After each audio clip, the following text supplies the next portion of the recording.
स्वागत है आपका सबलाइम न्यूज़ में।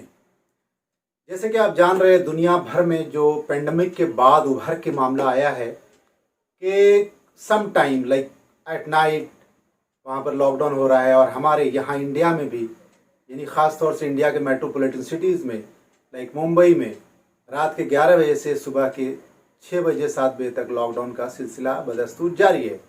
और यही अंदेशा है कि 31 जनवरी तक माहौल ऐसा ही रहेगा। और ये क्यों हो रहा है?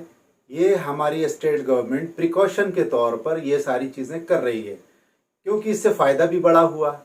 जैसे कि आप पीछे देखा, 31 यानी क्रिसमस के दिनों में बहुत ज़्यादा गैदरिंग होती थी। कई सारे फंक्शन, रिलीजियस प्रोग्राम को भी स्थगित किया गया। आइदर वो किसी भी धर्म का हो, धर्म से लेना देना इस पेंडेमिक का नहीं है, क्योंकि ये बीमारी किसी हिंदू, मुस्लिम, सिख, ईसाई को देखकर नहीं आती है, वो आती थी इंसान के अंदर।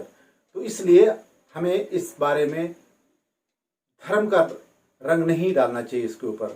और जो लोग डालते हैं वो महामूर्खों से भी मूर्खों के पिताजी हैं। तो दोस्तों, जिस तरीके से भी चल रहा है माहौल, महाराष्ट्र में बहुत अच्छा कंट्रोल है, बहुत अच्छी रिकवरी जा रही है। इवन दिल्ली में भी कोविड के केसेस मतलब बहुत हद तक रिड्यूस हो रहे हैं। अप्रॉक्सीमेटली महाराष्ट्र में तो 98% का रिकवरी रेशियो है।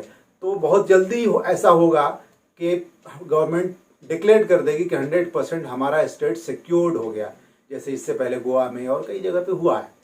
तो गोवा तो चलिए 2 डिस्ट्रिक्ट का स्टेट है, लेकिन महाराष्ट्र तो बहुत बड़ा है। मतलब मुंबई से ऑलमोस्ट 800 किलोमीटर लंबा है। तो आप समझ सकते हैं, कई छोटे छोटे कंट्रीज इतने बड़े बन जाते हैं। जो आप अलग कंट्रीज में जाएं तो जितने छोटा कंट्री है वो हमारे एक स्टेट के बराबर भी है, ऐसा भी है। बहरहाल, ये तो हो गई इंटरनेशनल मुद्दे की बात। लेकिन आपको मैं एक जानकारी दे रहा हूं और बड़ा ज़रूरी है हम जैसे लोगों को जानना कि अभी भी आज भी आंदोलन दिल्ली में बदस्तूर जारी है। लेकिन गवर्नमेंट ऑफ इंडिया जिद पे अड़ी हुई है और अब ये कानून, ये बात पहुंच गई सुप्रीम कोर्ट तक। अब कल मंडे, यानी इसमें क्या एक्शन होता है कानूनी दांव-पेच में। जो कमेटी उन्होंने अपॉइंट किया था, उस कमेटी से एक सरदार जी हमारे थे, वो क्विट कर गए, क्योंकि उन्होंने यही कहा कि भाई हमारे अंदर का जो किसान है वो जाग उठा है। तो मामला ये है कि किसान भाई भी उस कमेटी को मानने के लिए तैयार नहीं है। और उसकी ये है कि इससे पहले, इसके पूर्व में अगर देखें तो कई सारे जजमेंट ऐसे आए जो डमी कमेटी अपॉइंट की गई और रिपोर्ट उस पर्टिकुलर गवर्नमेंट के सपोर्ट में गया, पब्लिक के सपोर्ट में नहीं गया। तो दोस्तों, सबसे बड़ी बात यह है कि आज एनजीओज और मीडिया, ये हमारे फाइटर, जो नेशनल हीरो हैं, हमारे देश के जो हीरो हैं, यानी किसान भाई, किसान आंदोलन में अपने अपने तरीके से सपोर्ट दे रहे हैं। कोई खाना पहुंचाने का, कोई पानी पहुंचाने का, कोई ब्लैंकेट्स पहुंचाने का। क्योंकि जिस कदर ठंड है पूरे नॉर्थ इंडिया में, मतलब हड्डी कांपा देने वाली ठंड पड़ रही है इन दिनों। और ऐसी ठंड में सोचिए, आपका जो लोग घर से बाहर नहीं निकल रहे हैं और हमारे किसान भाई डटे हुए हैं चारों तरफ से दिल्ली को अपने अपने पॉइंट पे, बॉर्डर एग्जिट पॉइंट पे अपने तंबूज गाड़ के अपने प्रोग्राम कर रहे हैं अलग अलग तरीके से, लेकिन वो वहाँ टिके हुए हैं। बट हमारी इंसानियत खत्म हो गई है दोस्तों। इसलिए ऊपर वाले ने कहर नाजिल किया पेंडेमिक के नाम का, और कितने इंसान मारे गए। और उस बीमारी ने किसी धर्म के से रिलेटेड लोगों को बीमारी नहीं लगी, ये बीमारी इंसान को लगी, क्योंकि इंसान के अंदर जो है इंसानियत खत्म हो चुकी है। तो भाई, जैसी प्रजा वैसा राजा, वही वाली कहावत है। तो हमें इंसान अच्छा बनना बहुत ज्यादा जरूरी है। और अगर इंसान का दर्द इंसान नहीं समझेगा तो क्या हैवान समझेगा? सोचने की बात है। लेकिन वो सब भाई साहब, इंसानियत खत्म हो चुकी है। अभी तो ये हालत हो गई है कि जिसके हाथ में राजपाट आ रहा है वो लूटो बांटो और मतलब डिवाइड एंड रूल वाला मामला चल रहा है हमारे देश में भी। जबकि अंग्रेज के जमाने में भी इस तरीके का जुल्म नहीं होता था। गांधी जी ने डांडी नमक का अपना वो चलाया, एक आंदोलन चलाया।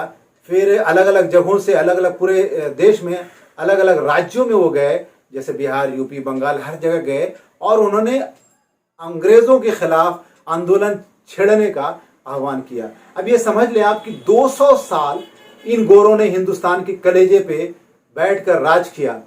आपको पता है, इसी आंदोलन ने, इसी पद यात्रा ने उनकी सरकार हिला दी, उनकी नींव हिला दी। और बात है कि उसके लिए हमारे हिंदुस्तानी भाइयों को गोलियां खानी पड़ी, शहीद हुए।